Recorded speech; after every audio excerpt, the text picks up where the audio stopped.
Olá, boa tarde. Vocês estão me ouvindo?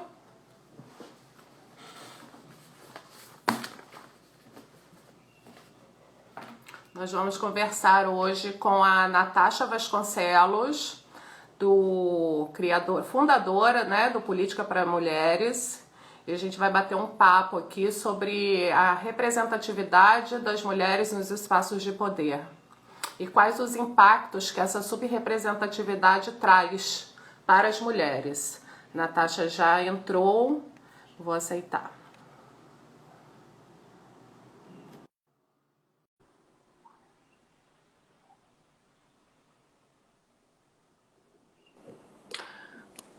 Olá, Oi, tudo bom? Kelly, tudo bem? Seja E aí? bem-vinda. Obrigada, obrigada. Estou muito feliz de estar aqui contigo hoje. Muito obrigada, agradeço você por ter aceitado o convite. Quando foi feito o convite, você aceitou de imediato, né? E eu vou apresentar você para as pessoas que estão aqui nos acompanhando. A Natasha Vasconcelos, ela é advogada, especialista em direito público, conselheira seccional, presidente da Comissão da Mulher OAB Pará, integrante da Rede Feminista de Juristas, a Defende, e fundadora do Política para as Mulheres. Política para Mulheres, né? Uma conta no Isso, Instagram que vem abordando frequentemente essa temática, né? De isso. política para as mulheres. Tô felicíssima de você estar aqui. Eu Queria também, que eu você também. falasse um pouquinho do seu Política para Mulheres. Como é que Tá, vamos surgiu lá. essa ideia? Bom, vamos lá. O Política para Mulheres, ele é uma conta no Instagram, mas quando ele começou como um desdobramento de uma pesquisa que eu estava desenvolvendo no mestrado na época. E eu queria usar esse espaço meio que para compartilhar com outras pesquisadoras as leituras, livros, artigos, todo o debate que envolvia a participação da mulher na política, né? Então, no primeiro momento, ele surgiu como isso. Só que ele surgiu bem na época das eleições de 2018. Então, ele surgiu e o propósito dele foi se alterando em detrimento das eleições. Então, eu comecei a identificar que não tinha uma identificação muito presente entre as candidaturas de mulheres e o eleitorado. Então, as perguntas que chegavam na página, quando eu falava de alguma literatura, de algum artigo, de algum livro, eram todas no sentido muito prático. Como é que eu, mulher, o que eu, mulher, na sociedade, preciso olhar para uma candidata, preciso olhar para uma candidatura, olhar para um programa político e de que forma que eu tenho que interpretar aquilo para saber como é que aquilo me alcança na minha realidade. E vice-versa, com as mulheres que estavam no meio político também, as parlamentares e as candidatas, como é que elas faziam para criar essa conexão com o eleitorado, com a sua comunidade ali, a partir de uma pauta de mulheres, a partir de uma pauta do feminismo. Então, essa necessidade de conscientização sobre como é que a política atravessava o cotidiano das pessoas foi que fez o política ele se transformar, a finalidade do política se transformar. Então, hoje, ele é um espaço, ele é um projeto de formação e de conscientização política feminista para mulheres. Significa que os homens não podem acessar esse conteúdo? Claro que não. Eles podem, é um conteúdo que é uma página aberta, eles podem explorar todas as vezes que os homens fazem alguma pergunta e tudo mais. Eu tento responder, né? Mas é uma perspectiva de mulheres. Então, eu falo no Instagram no feminino. Todas as postagens a partir do impacto de determinadas ações políticas na vida cotidiana das mulheres. Então, é sempre esse diálogo com mulheres para mulheres, né? Então, a página hoje em dia ela é isso. Acabou que eu fui me especializando dentro da advocacia nesse segmento também, né? Porque eu via que eu já tinha participado de algumas outras eleições como com consultoria e assessoria jurídica, mas nunca numa perspectiva de gênero. Então, essa eleição agora de 2020, ela vai ser a primeira que eu vou juntar essas duas coisas, a minha bandeira enquanto política para mulheres e a minha atuação mesmo de consultora jurídica nas eleições. Então, ela vai ser um desafio. E os homens não só podem, como eles devem acessar essas informações, né? É importante também que eles tenham esse conhecimento. Principalmente quando a gente aborda, né, as questões de gênero e de democratização dos espaços, né? Isso. E esses espaços são assim, espaços de tomadas de decisão, né? E para que a gente tenha uma democracia efetiva, é preciso que esses espaços eles sejam refletidos, tenham um reflexo da sociedade, né?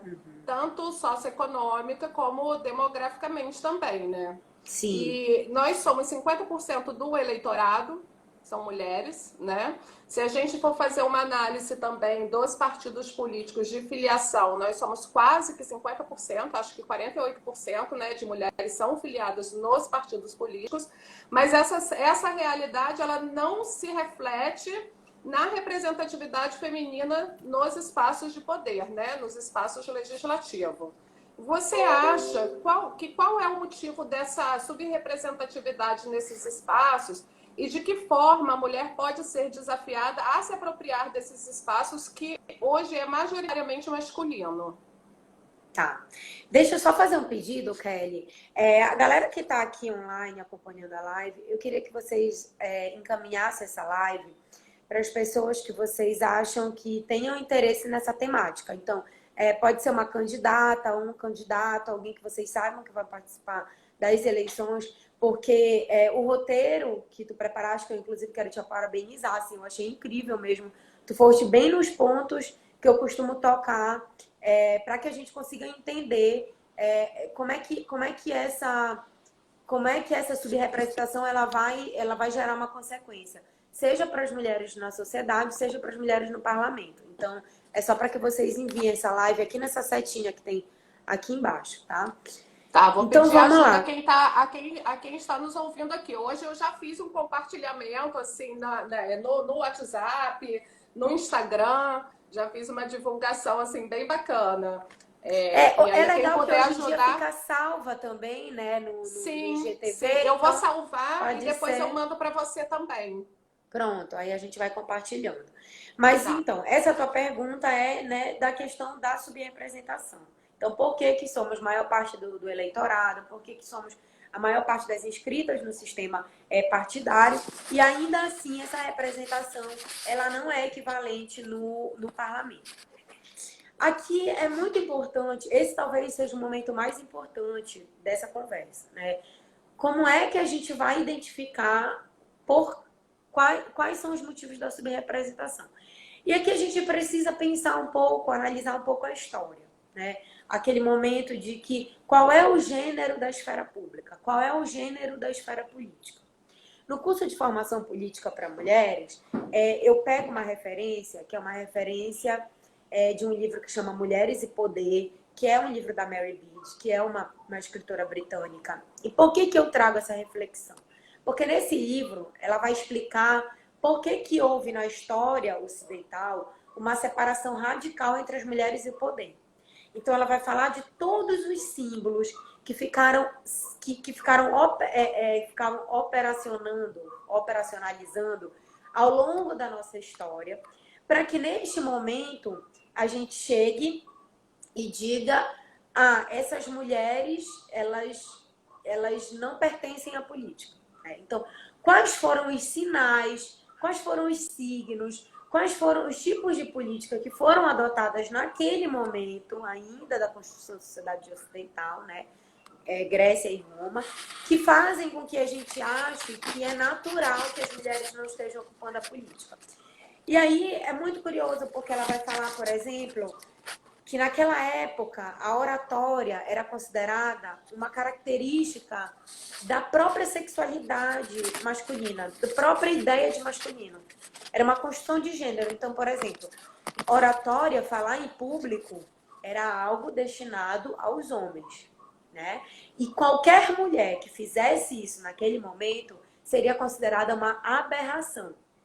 Então, essa noção, que ela é historicamente construída, ela vai se perpetuando ao longo dos anos, ao longo da história, e ela vai tendo outros formatos.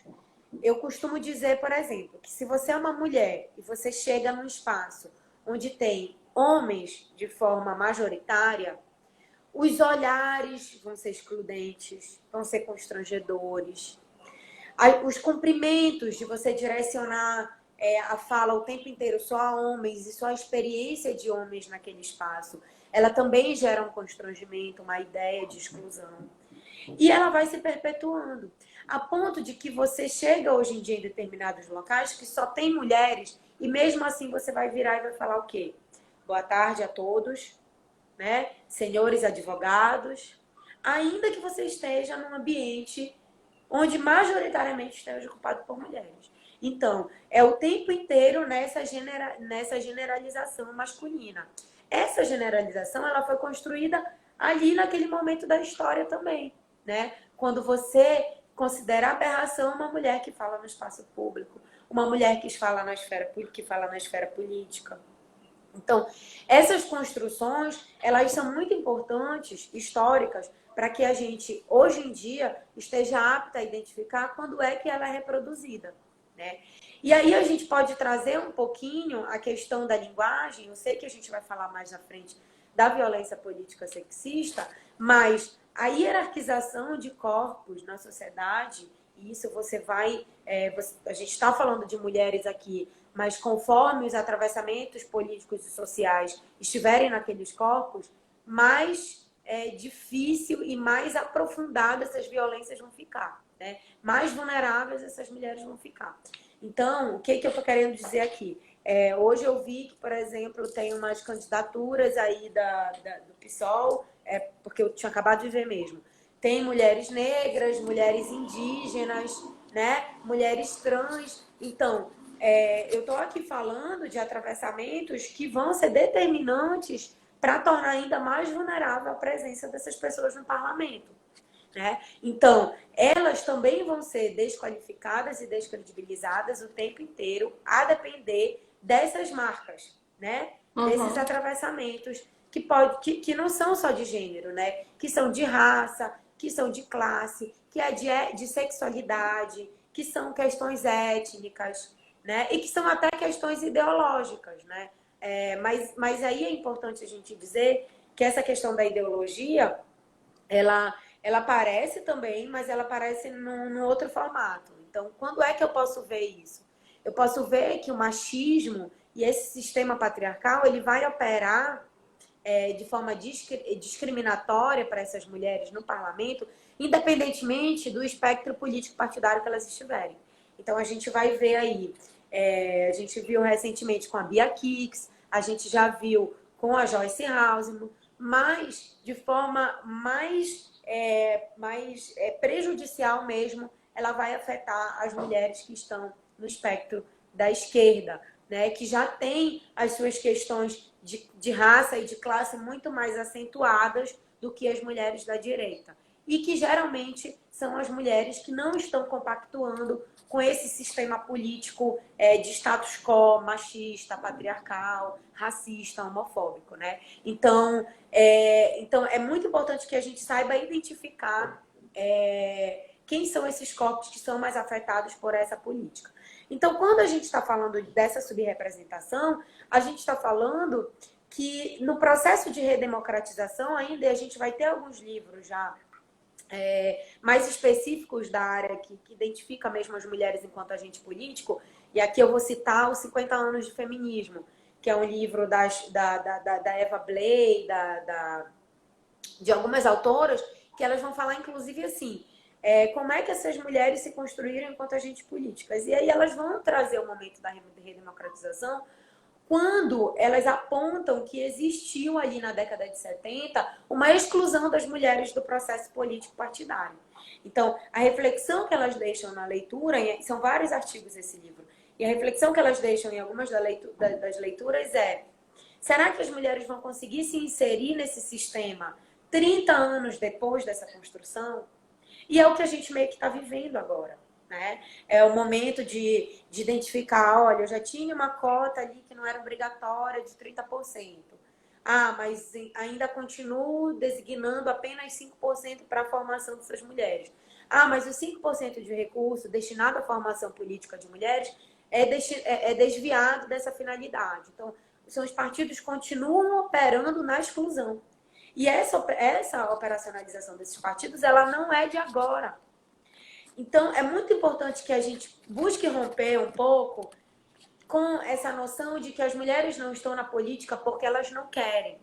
Porque a gente tem a questão da dupla jornada, que é algo que nos prejudica profissionalmente.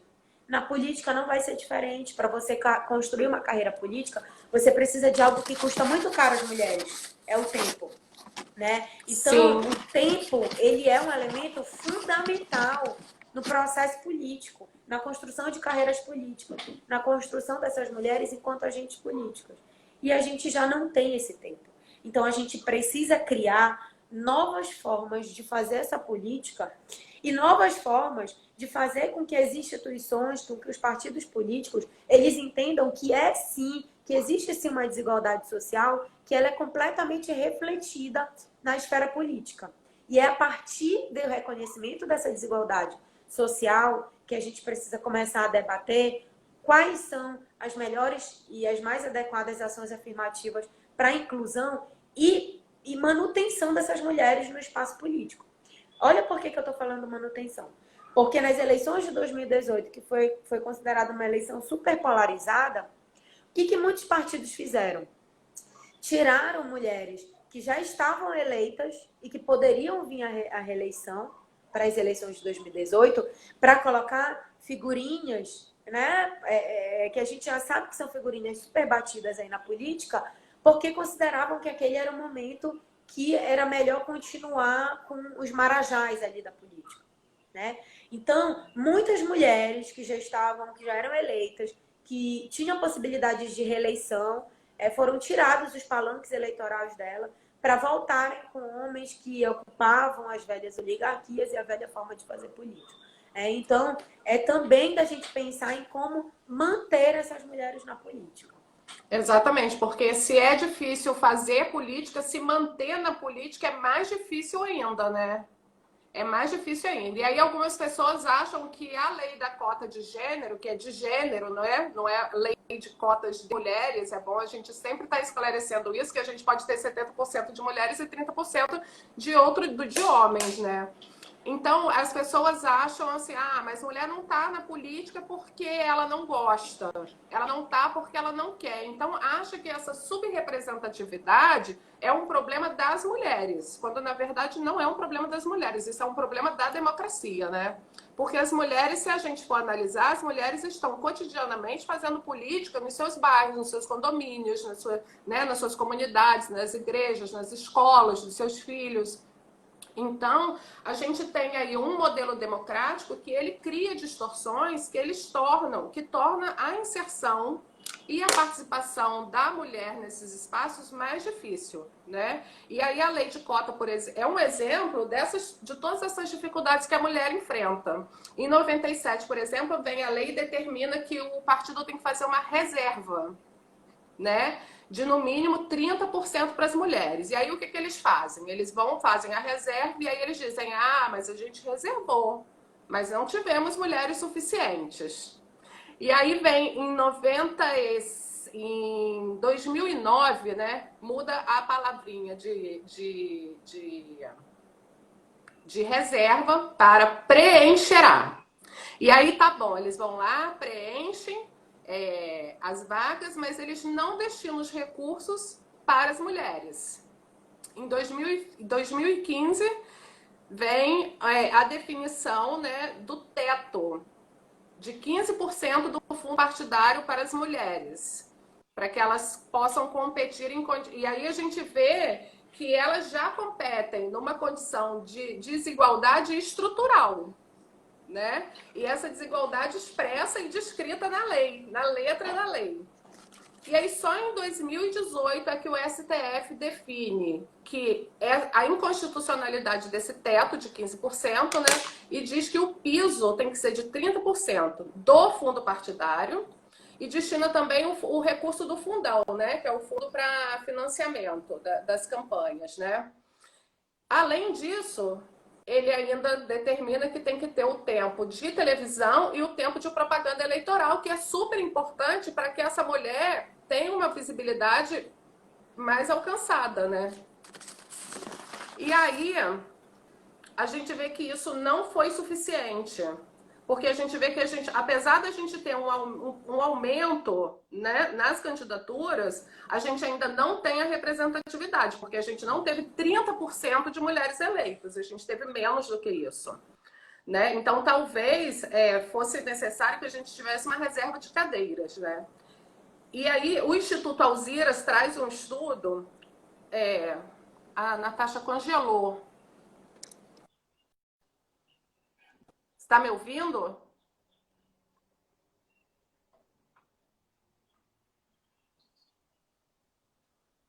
Oi, Natasha.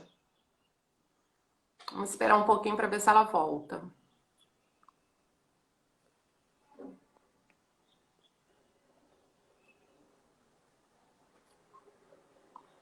Sim, nós estamos em desvantagem. Oi, voltou. Você ficou congelada.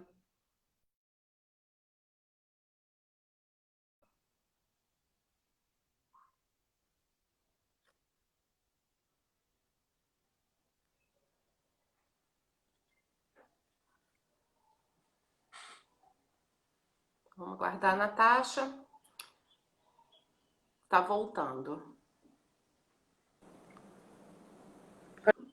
Pronto. Oi, voltou. Minha conexão tá bem ruim aqui. Vai, vamos. Mas eu consegui aí, acompanhar, né? Tá. Eu falei que talvez fosse necessário que a gente tivesse uma reserva de assentos, né? Porque a gente está vendo que a cota de 30% não está sendo suficiente, porque a gente não está tendo 30% de mulheres eleitas. E aí o Instituto Alziras, ele fez um estudo, eu não sei se você já viu esse estudo que eles fizeram, o livro As Prefeitas, né? E aí eles falam lá que revelou que 22% das mulheres eleitas, não eram candidatas, eram mulheres eleitas, elas não sabiam da obrigatoriedade do partido destinar esses 30% do fundo partidário e o fundo eleitoral. São mulheres eleitas que não tinham conhecimento.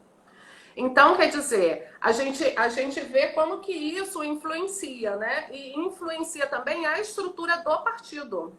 Porque a gente também tem os partidos que são majoritariamente masculinos. Nós temos poucos partidos, nós temos poucas dirigentes mulheres nos partidos. E os poucos partidos que nós temos, que são presididos por mulheres, eles não são lá uns partidos que têm políticas públicas e políticas afirmativas para as mulheres, né? Pelo contrário, sim. Inclusive um dos partidos que a mulher preside foi quem apresentou um projeto de lei contra as cotas, né? E aí, como é que as mulheres elas devem fazer para poder pleitear esses recursos dos partidos que são destinados para as mulheres, mas que o partido, muitas vezes, ele destina esse recurso para uma mulher só, para aquela mulher que ele vê que tem um potencial de se eleger, né? Então, como é que ela vai fazer para ela construir essa candidatura sem que ela sofra essa desigualdade nesse acesso aos recursos, ao tempo de televisão, mais a questão da divisão sexual do trabalho, enfim, são diversas dificuldades que a mulher encontra que amplia, né, essas dificuldades já pré-existentes.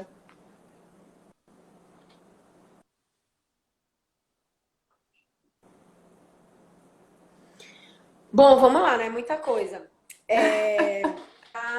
Da informação, né? Primeiro que eu acho que é importante. Recentemente saiu eu nem lembro como é que é o nome da pesquisadora que fez, a Lilian, não lembro sobre o nome dela, mas eu checo já já. Ela estava falando sobre a dificuldade que as candidatas enfrentariam nas eleições agora de 2020 por conta da pandemia. E muito do debate que ela trouxe nessa matéria foi relacionado ao acesso aos recursos, né? Então, muitas mulheres não sabem como acessar o recurso, não sabem da decisão, né, de ter equiparado os 30% do fundo partidário para a candidatura de mulheres desse repasse. E eu acho que isso é de 2018, né? Desde as eleições de 2018. Então, eu acho que a grande diferença nesse momento das eleições de 2020 é que a gente tem muito mais acesso à informação, né? Então, as pessoas estão cobrando muito mais. Eu lembro quando eu fiz a minha pesquisa em 2018, que eu coloquei a hashtag política para mulheres, apareceram aproximadamente 2 a 4 mil publicações. Eu analisei 611. Hoje em dia, você coloca política para mulheres, já tem mais de 20 mil, 80 mil publicações. Então, assim, essa é uma métrica boa de identificar, mesmo que a gente esteja diante de fábricas de fake news, de fábricas de robôs na internet. É uma métrica que deu uma impulsionada, né? A gente já ouve mais as pessoas falarem como se isso fosse uma novidade das eleições de 2018. Na verdade, é um processo de visibilidade, né? Então, esse processo das mulheres estarem se enxergando já, de ser obrigatório, porque antigamente não era obrigatório, né? Passa da questão da recomendação para obrigatório. Existem alguns mitos que a gente precisa romper aí também. A ideia de candidaturas laranjas, como se elas só viessem nas candidaturas de mulheres. Não, a gente tem diversas outras candidaturas laranjas. E é até muito simbólico que em algum momento o atual presidente da República tivesse sugerido que a punição das candidaturas laranjas fossem para as mulheres que topassem se candidatar. Isso é muito simbólico, porque é mais uma punição para mulheres. Uhum. Quando, na verdade, esse é um problema estrutural do partido. Então, se o partido... Eu lembro, assim, Kelly, em março, antes de estourar a pandemia, dirigentes partidários me procurando, falando assim, tu não tens uma mulher para eu colocar aqui na cota? Ah, porque elas não estão no partido. Ah, porque a gente não acha. Ah, porque a gente procura e não acha. Gente, eu fico pensando, lembram do movimento Ele é Não nas eleições de 2018, que era um movimento majoritariamente composto por mulheres? A quantidade de mulheres ali envolvidas com a política. O livro que eu citei aqui no começo da live, que é o 50 anos de feminismo, ele diz exatamente isso. Ele fala, as mulheres sempre estiveram presentes no processo político, no processo da redemocração. Elas foram invisibilizadas, elas foram excluídas. Elas foram silenciadas. Que isso também são outros aspectos de gênero que a gente vai tratar mais na frente. Então, é preciso que a gente compreenda todo esse histórico que a gente começou apontando a desigualdade, onde que a gente via de regra, assim, ludibriada ali, né, na presença dessas mulheres na política. Né? Na questão de que a mulher não pertence à política. Esse senso comum, a gente está lidando com a eleição municipal esse ano. Mais afastado dessas práticas todas do que o município. É muito difícil. Eu moro num estado que tem 144 municípios. Tem município que nunca teve uma vereadora na Câmara, que nunca teve mulher como prefeita, que as pessoas acham muito que esse não é um espaço para mulheres.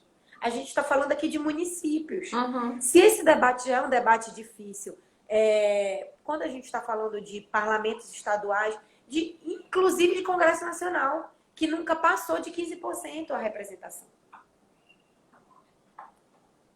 Né? Então, que tem mais visibilidade as campanhas, imagina numa campanha municipal. Então, isso realmente é um papel que nós, enquanto...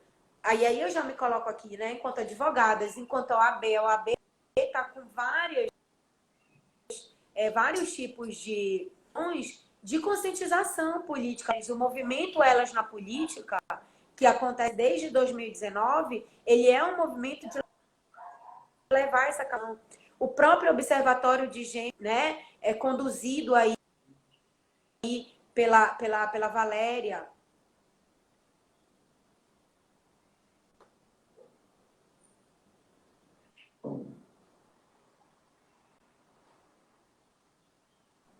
Oi, voltou.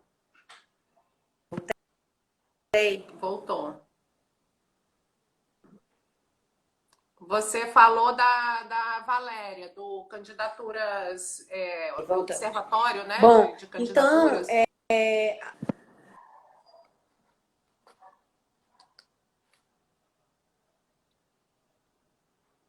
oi,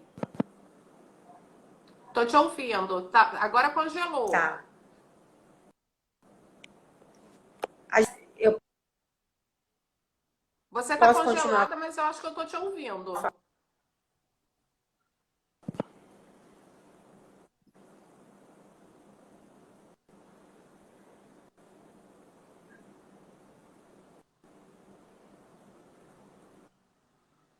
Você tá me ouvindo?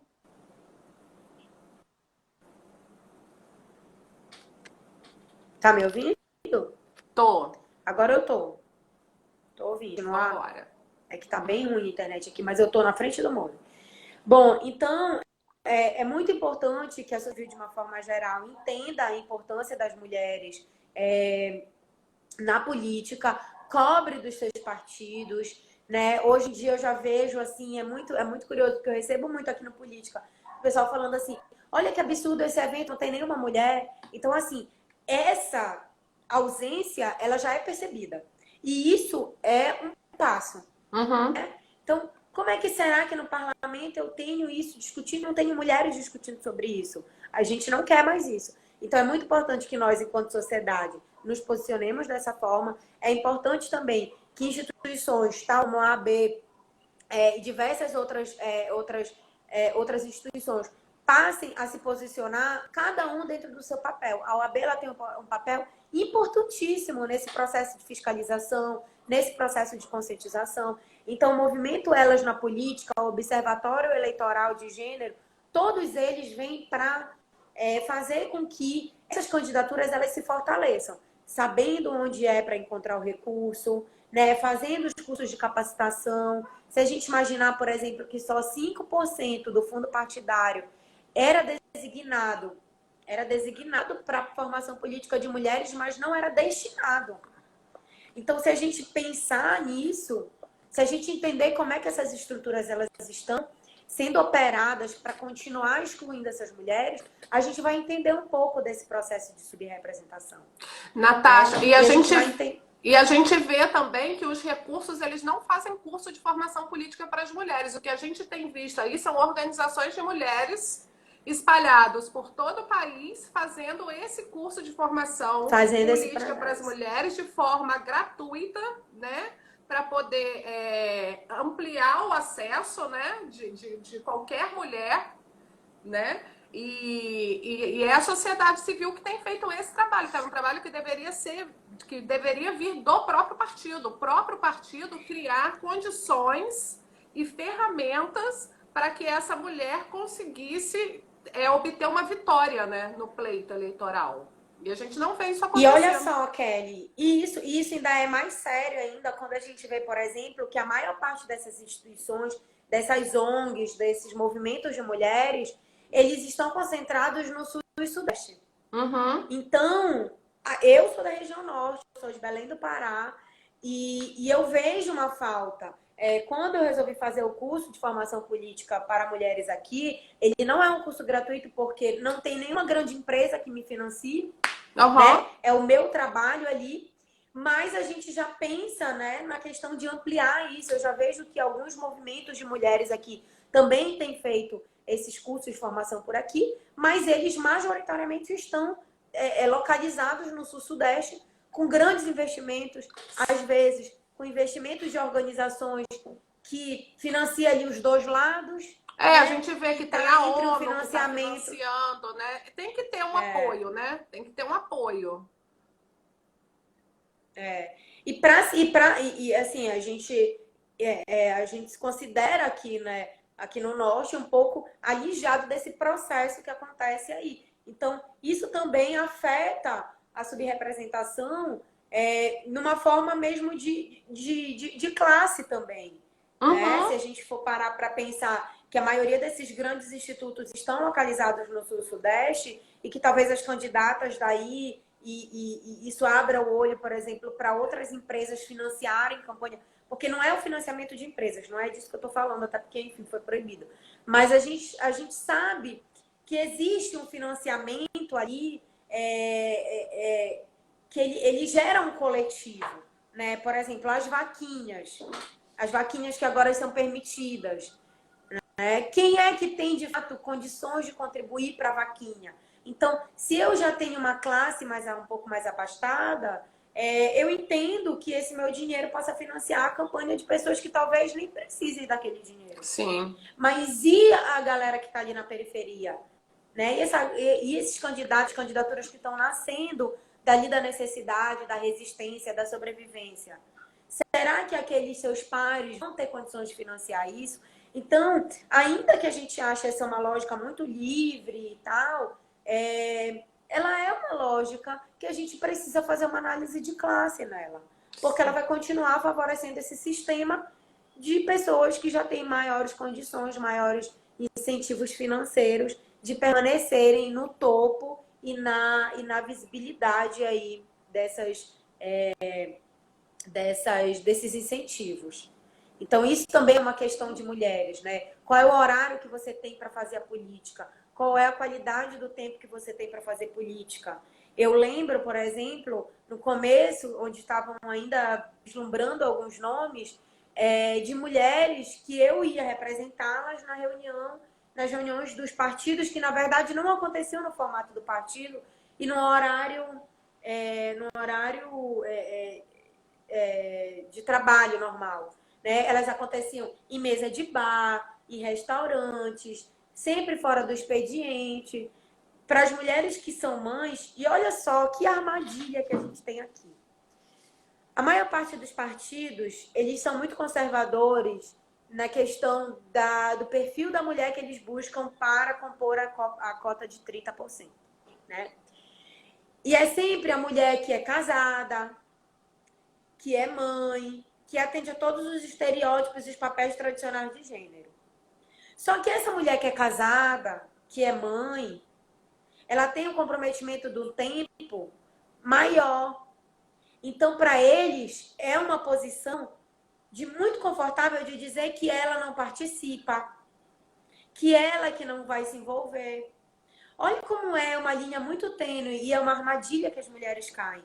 Porque eleitoralmente, num país conservador que nem o Brasil é um país conservador. As pessoas não esperavam por isso, mas nós somos. A eleição de 2018 diz muito sobre isso. Exatamente. Né? Então, olha como isso é uma linha, é uma estratégia eleitoral e é uma linha muito tênue dos estereótipos de gênero e opressores. Eleitoralmente, para um partido, é mais vantagem que ele tenha o quê? Numa sociedade racista, classista, machista, homofóbica. Uma mulher, mãe, branca, classe média, que atenda aos estereótipos todos de gênero, aos papéis tradicionais de gênero. Eleitoralmente, eu consigo emplacar muito ela. Onde é que a gente pode ver isso de uma forma mais escrachada?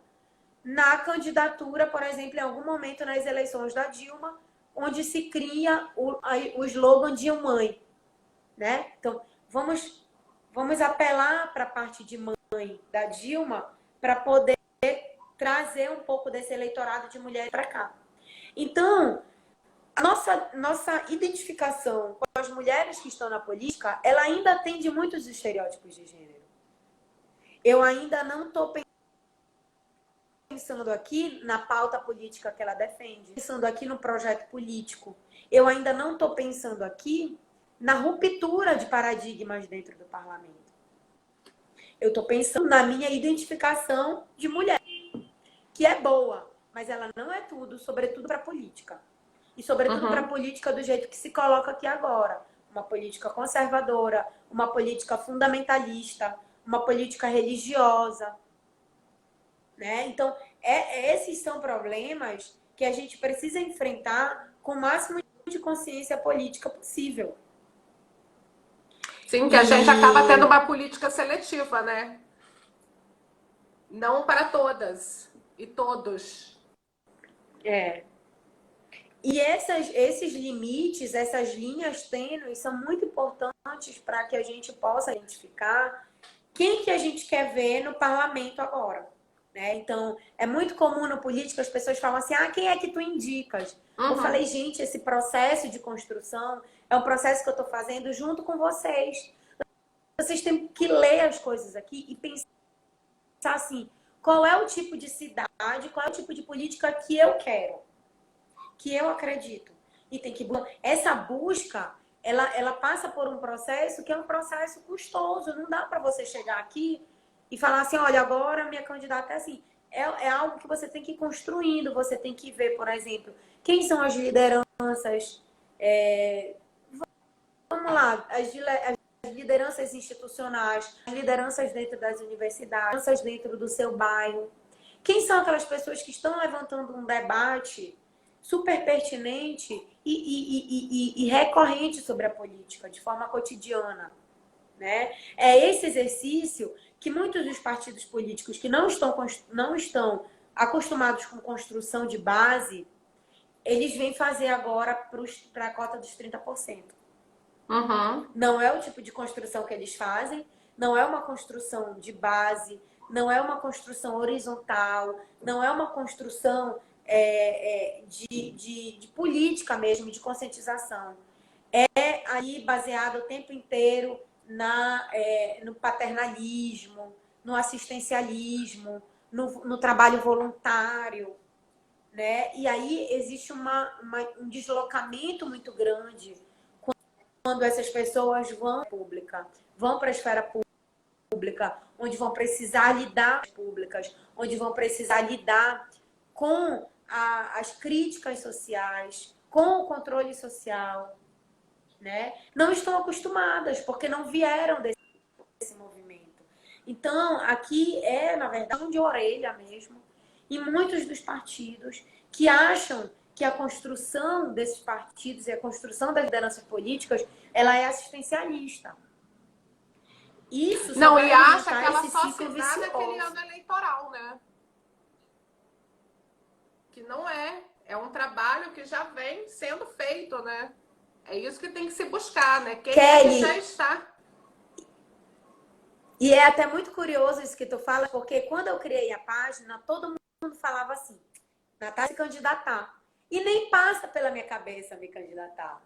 Mas é que tocar no assunto de forma consciente, de forma responsável, né? De forma provocante, de forma até metodológica, né? Porque eu faço advocacy na Câmara Municipal de Belém e na Alepa.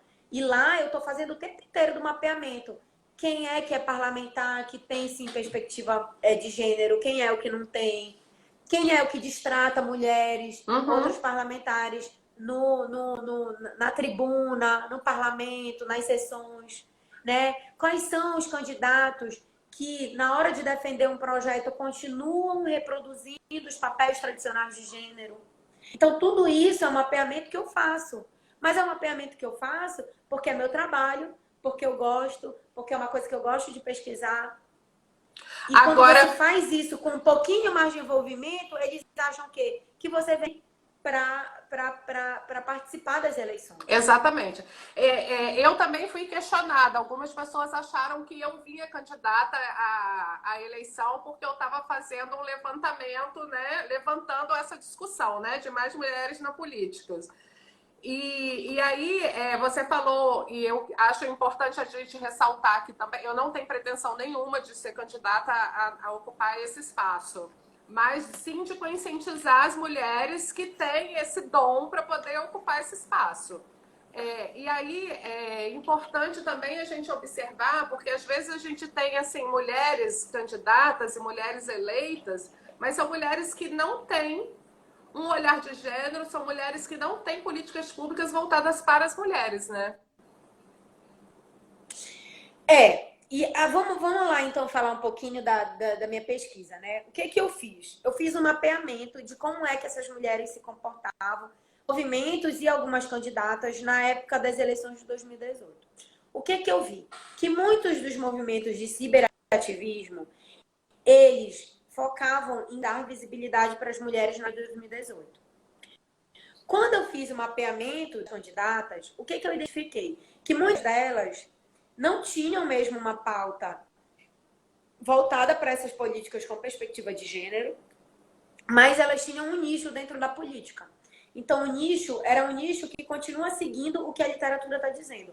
É um nicho setorizado. Então, as mulheres, elas estão ocupando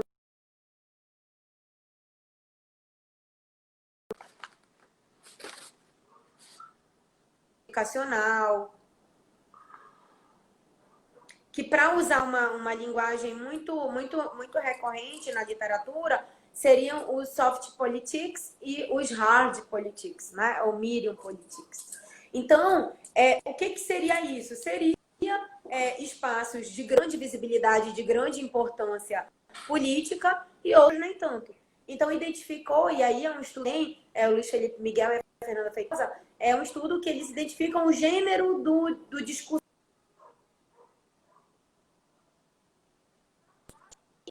masculino, né?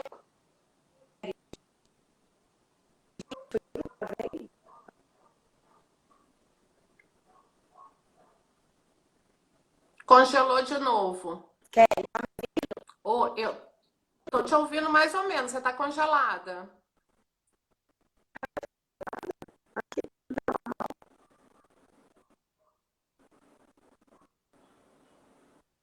Vamos ver se estabiliza.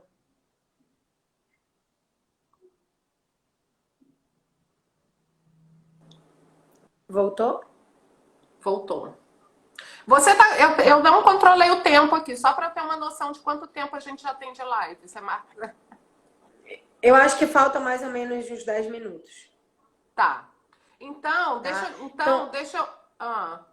Eu vou pedir então para você abordar a questão da violência de gênero, né? Tá. Que muitas mulheres sofrem violência de gênero quando ela resolve ser candidata, na pré-campanha ela já sofre violência de gênero.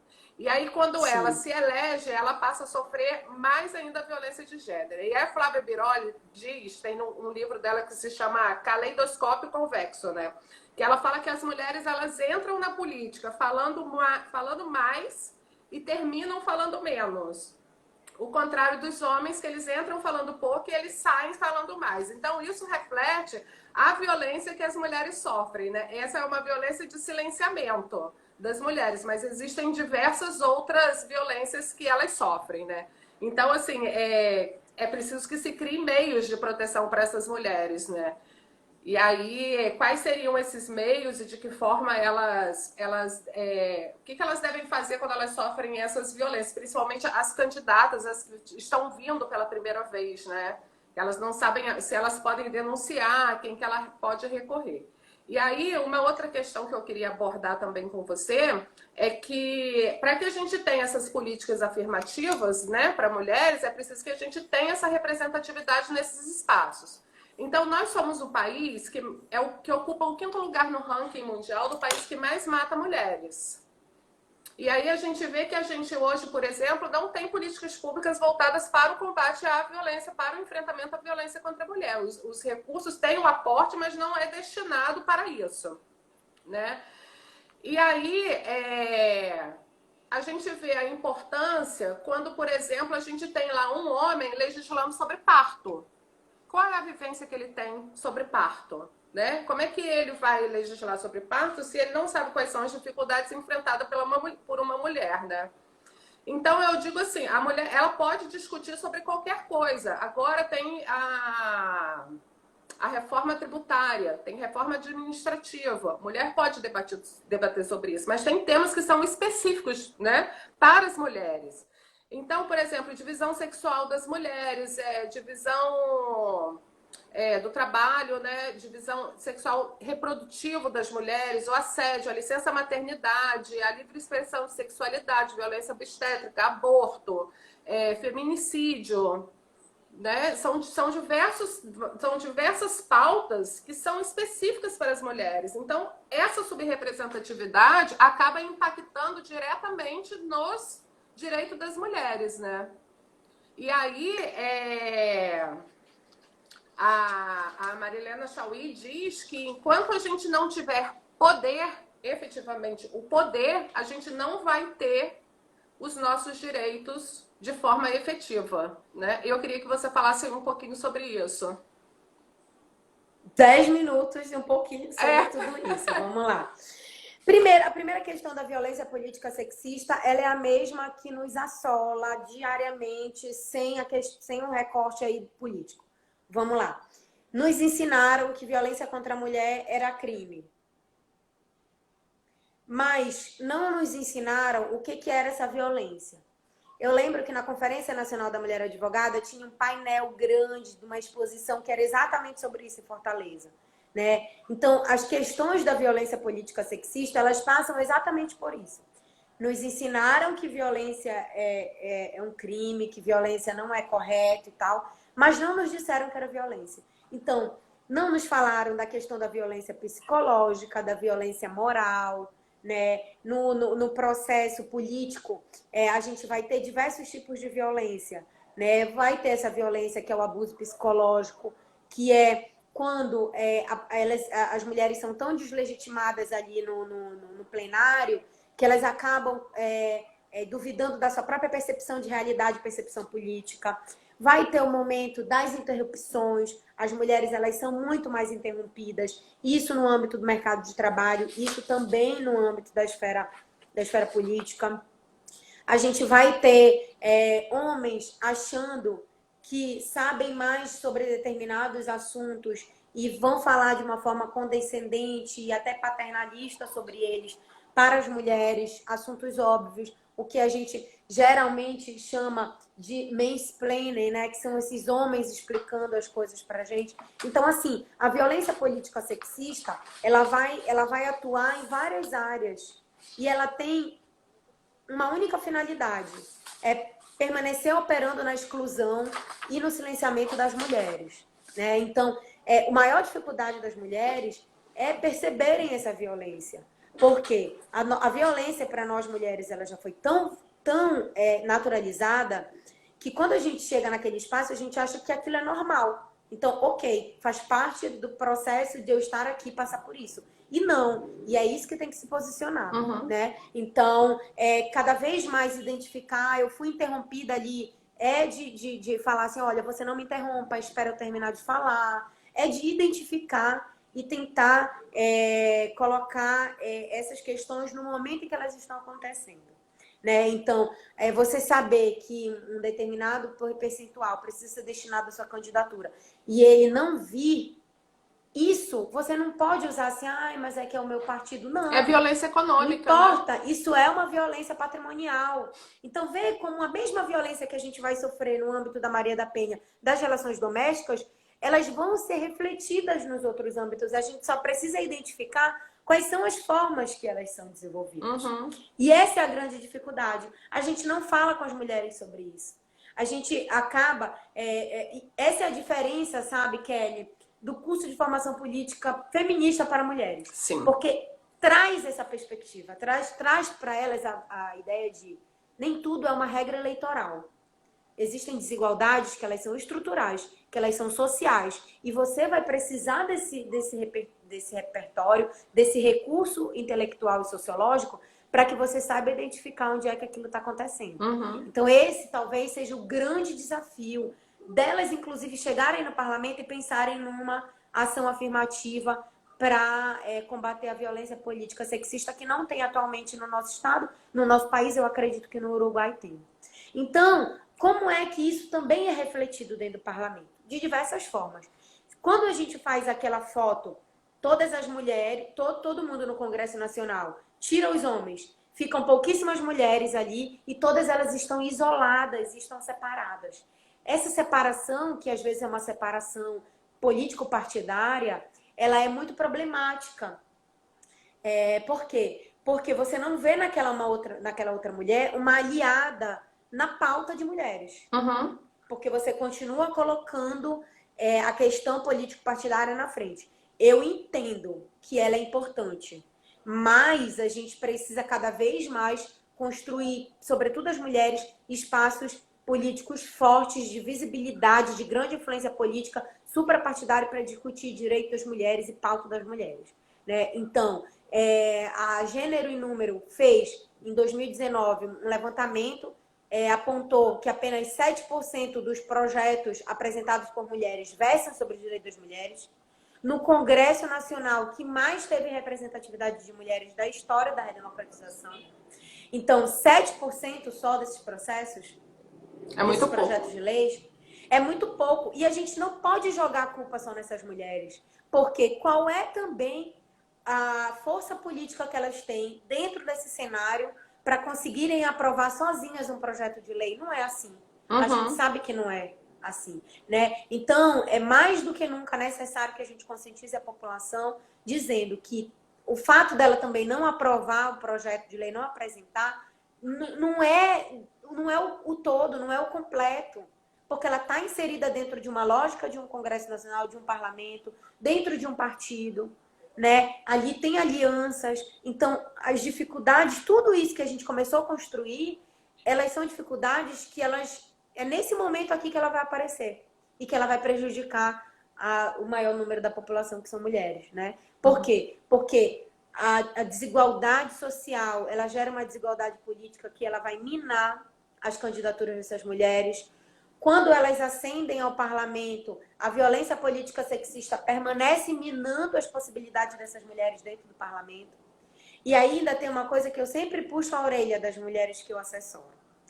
Parem de brigar com outras mulheres candidatas. Vocês estão na lista dos 30%.